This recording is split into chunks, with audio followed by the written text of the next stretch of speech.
All right, in this quick tutorial, I'm going to show you how to invert any chart on TradingView.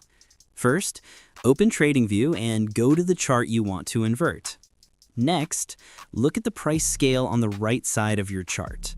Right-click anywhere on the price scale to open the context menu. From the menu, look for Invert Scale and click on it. You'll see the chart instantly flip upside down, making it easier to analyze price movements from a different perspective. If you want to revert back, simply right-click the price scale again and deselect Invert Scale.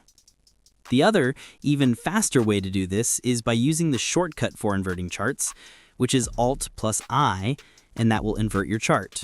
If you want to revert back, just click Alt+I again, and it will revert it back.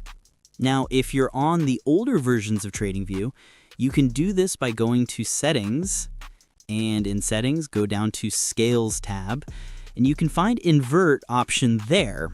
But as I'm using the latest version, there's no Invert option here, as you can see.